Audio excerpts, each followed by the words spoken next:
Chinese people want to marry Chinese people and raise Chinese babies, and Yugoslavian people want to do the same thing. My mom and dad, as far as I know, met in Chicago.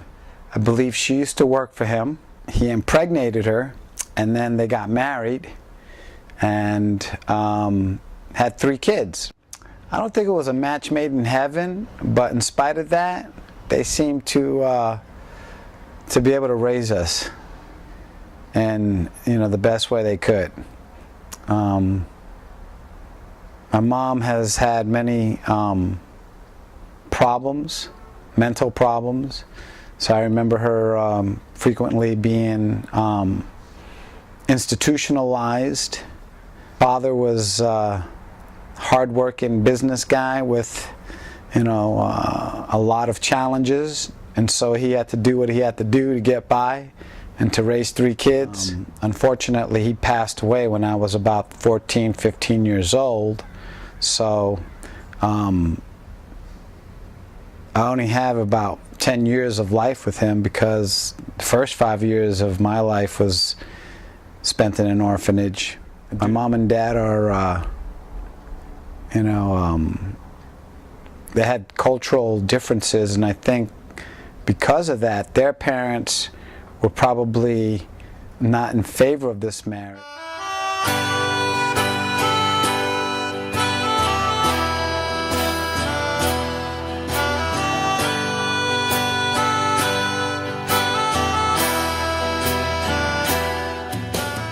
I identified myself by being mixed, a Eurasian, okay?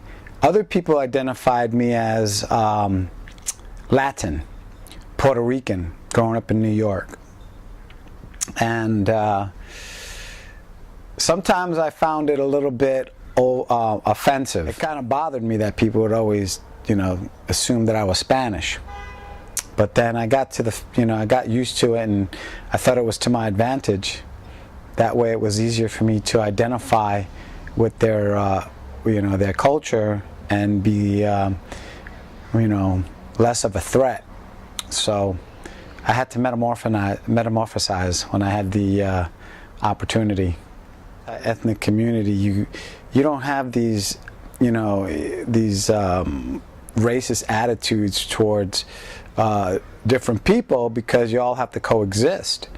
I know there's always one bad apple in the bunch, but you can't always, you know, generalize and say, well, you know, Puerto Ricans are bad because Johnny over there is, you know, a bully, you know, because, you know, you got bullies in all, you know, cultures. Sometimes it could be rough if you walk through the wrong neighborhoods. It's rough.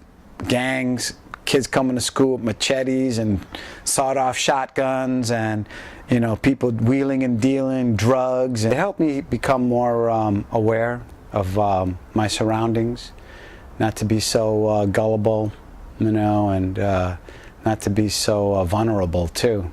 Always keep your eyes open, watch where you're walking. You know, it was very enriching to be able to experience other people's, you know, cultures. Like you go to your friend's house, and, you know, you get matzo ball soup and you know, some good Jewish cuisine. And then you go to your, you know, your Italian friend's house, and you're getting fresh homemade pasta, you know. And, you know, so in that regard, I felt very fortunate. You know, in spite of the dysfunctional upbringing with my parents, it was a learning experience, and, you know, sometimes adversity brings out the best in people.